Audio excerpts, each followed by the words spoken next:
नमस्कार मित्रांनो, मी शिवकुमार गुनोरे. पाहते आपण न्यू महाराष्ट्र एक्सप्रेस न्यूज. मित्रांनो,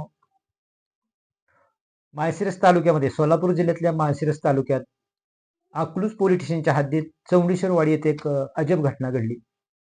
खरं तर आपण आतापर्यंत एखाद्या मोठ्या मालकाच्यात एखादा गरीब माणूस कामाला राहतो, शेतीत त्याच्या काम करतो. त्यांच्या काही देण्या घेण्यामुळे पैशामुळे वांदे येतं आणि ते लय तर मालक त्याला हाकलून देतो, बा तुझं गावा घेऊन जा. परंतु ही तर वेगळीच घटना घडली आहे. त्या गड्याचं आणि मालकाचं काहीच नाही. गेल्या 10 वर्षापासून गडी तिथं काम करतोय. त्या चौंडेश्वर वाडीमध्ये जगन्नाथ देशमुख यांच्या रानामध्ये विजय साठे हा तिथंच रानात पत्र्याच्या खोलीत राहतात आणि तिथं 10 वर्षापासून काम करतात. आणि विजय साठे यांची पत्नी उषा विजय साठे ह्या सुद्धा त्यांच्याबरोबर काम करत होत्या, संसार करत होत्या.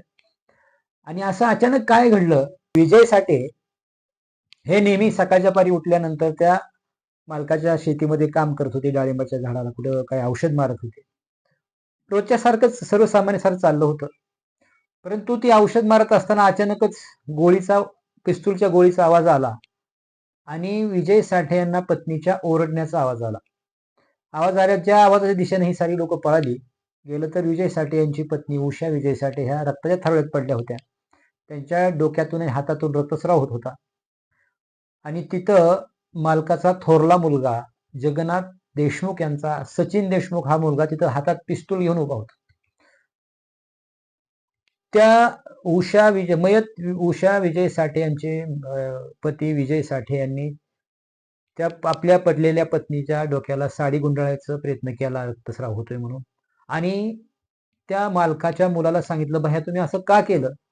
एवढं म्हणल्यानंतर तो माघारी फिरून पिस्तूल घेऊन तिथून गायब झाला, पसार झाला. आता ह्या घटनेवर संपूर्ण महाराष्ट्र विचार करतोय, पोलीस विचार करतायत, आरोपी फरार आहे. पोलिसांचं म्हणणं आहे आरोपी सापडल्यावर त्या घटनेचं खरं कारण कळलं, कशासाठी गोळी झाली.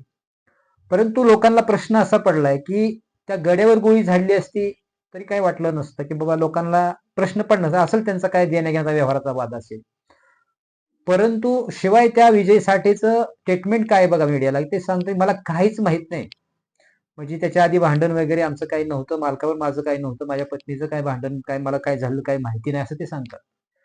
पत्नी 35 वर्ष वय आहे. मयत उषा विजय साठे यांचं 35 वर्ष वय सांगितलं. आणि ते 10 वर्षापासून तिथं काम करतायत. म्हणजे तिथं आले त्यावेळेस उषा विजय साठे ह्या 25 वर्षाच्या असतील. म्हणजे आजही त्या तरुण.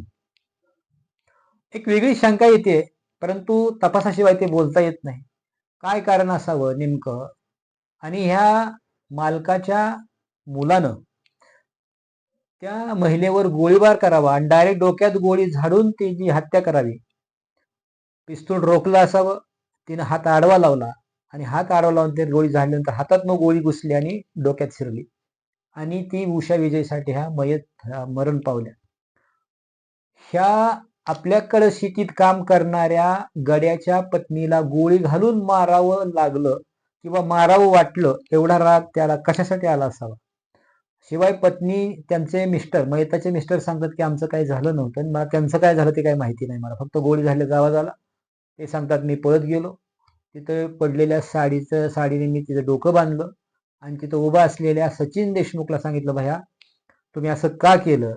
आणि त्यांनी ते तिथून असं ऐकल्यानंतर ते काही न बोलता असं आरोपी तिथून निघून गेला, फरार झाला. पोलीस त्याच्या शोधात आहेत. आता नेमकं खरं कारण काय पुढे येतंय ते महाराष्ट्र त्याची वाट बघतोय. Patra new Maharashtra express news.